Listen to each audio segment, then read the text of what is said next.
My Moon 6. Dr. Jate, the ordinary doctor with an extraordinary fate. The night was peaceful, too peaceful. At his home in Nakhon Ratchasima, Thailand, Dr. Jate, a 60-year-old physician, stood outside, watering his garden. The scent of jasmine blossoms lingered in the cool night air.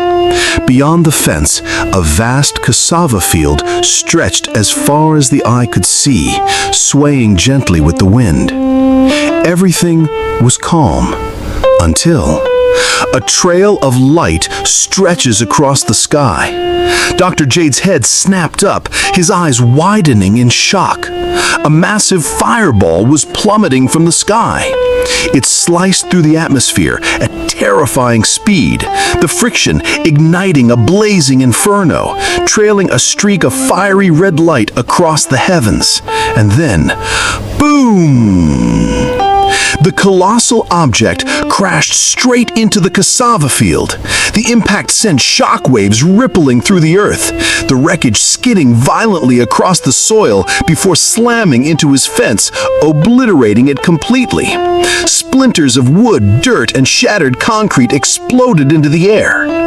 Dr. Jate didn't hesitate. He dashed back inside, grabbed a fire extinguisher, and sprinted toward the raging flames. He yanked the safety pin.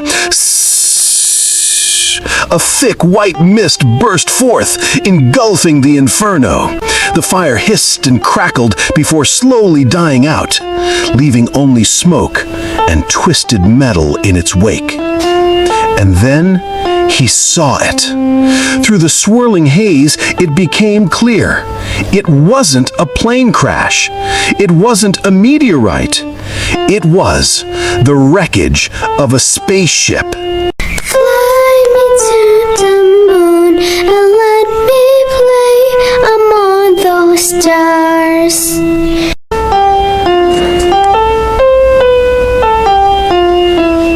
My Moon 7. The Visitor from the Sky. On this fateful night, Dr. Jaturite came face to face with a visitor from the stars. Smoke curled thick in the air, the scorching heat of the wreckage still radiating around him. He brushed the dust from his shirt, inhaled deeply, and took a step forward.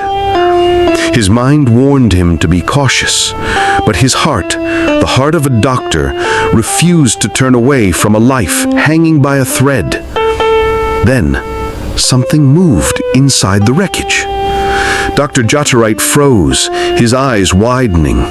Amidst the charred remains of the spacecraft, a figure was trapped within. He stepped closer. Dear God! The man was wearing a U.S. Army astronaut suit. Though parts of it were scorched beyond recognition, the white letters still faintly visible across the chest. His helmet was shattered. The dim light reflected off his badly burned face. His left hand blackened beyond saving. But he was alive. Dr. Jaturite wasted no time. His hands trembled as he removed the broken helmet, revealing the unconscious face of a young Caucasian man, no older than 30.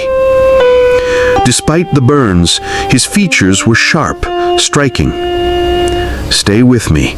Don't die on me," Dr. Jaturite whispered, quickly reaching for a pillow to support his neck. A spinal injury, especially if the bones were fractured and pressing against the nerves. He didn't even want to imagine the worst-case scenario.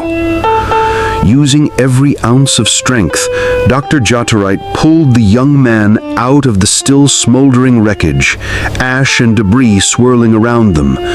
Then, a faint breath. He was still breathing. Hope surged within Dr. Jaturite's chest. As he reached for his phone to call an ambulance, Fly me to the moon and let me play among those stars.